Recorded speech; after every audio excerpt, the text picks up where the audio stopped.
Préparez-vous à découvrir l'astuce magique. Regardez ça. Incroyable, n'est-ce pas? Tu as sûrement déjà vu ces photos avec un flou d'arrière-plan magnifique, ou au contraire, des paysages où tout est parfaitement net. Ce secret, c'est la profondeur de champ. Dans cette vidéo, on va décortiquer ensemble ce concept pour que tu maîtrises enfin le flou et la netteté sur tes photos.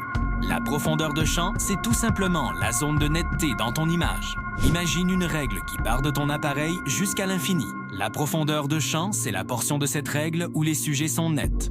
On distingue deux cas. Une profondeur de champ faible ou petite, seul un petit endroit est net. L'avant et l'arrière sont flous. C'est parfait pour isoler un sujet. Et une profondeur champ grande ou étendue, tout est net de l'avant à l'arrière, idéal pour les paysages. Premier facteur, et le plus connu, l'ouverture du diaphragme. Plus ton ouverture est grande, comme f1.4 ou f1.8, plus le trou est large.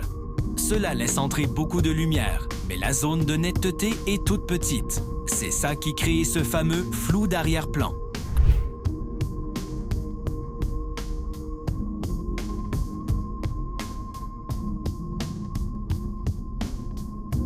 À l'inverse, plus ton ouverture est petite, comme f(16) ou f(22), plus le trou est fermé.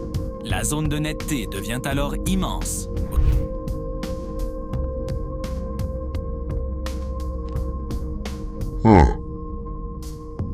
Retenez bien, petite ouverture, f(16). Chaque main, grande profondeur de champ. Grande ouverture, f1.8. Hashtag, petite profondeur de champ. Astuce. Pour un portrait, choisis une petite ouverture, f1.8, f2.8. Pour un paysage de groupe, choisis une grande ouverture, f8, f(16). Deuxième facteur, la focale de ton objectif. C'est simple, plus tu zoomes, focale longue, comme un 200 mm, plus tu vas compresser la perspective et plus l'arrière-plan semblera flou. À l'inverse, plus tu utilises un grand angle, focale courte comme un 20-3/4 mèche, plus la zone de netteté est grande. C'est pour ça qu'il est difficile d'avoir un fond flou avec un grand angle. Troisième facteur, et c'est purement mécanique, la distance entre toi et ton sujet. Plus tu es proche de ton sujet pour faire le point, plus la profondeur de champ est faible. C'est flagrant en photo macro où tu es à quelques centimètres. Le flou est intense. À l'inverse, si tu t'éloignes de ton sujet, la zone de netteté s'agrandit. Petit bonus technique. La taille de ton capteur joue aussi. Plus le capteur est grand, comme sur un réflexe ou hybride plein format, plus il est facile d'obtenir ce fameux flou.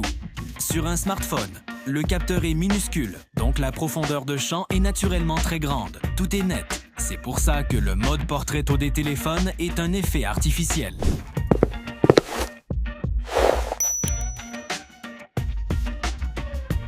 Récapitulons. Pour un flou d'arrière-plan, tu ouvres grand ton diaphragme. Tu utilises une focale longue et tu t'approches de ton sujet. Pour que tout soit net, tu fermes ton diaphragme. Tu passes dans grand angle et tu t'éloignes.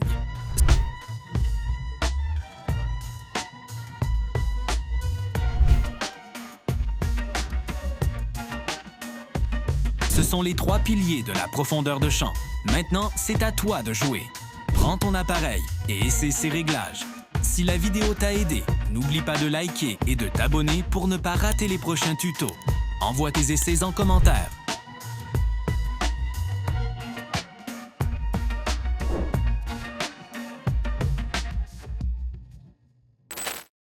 Salut tout le monde! C'était super, à la prochaine fois. Au revoir!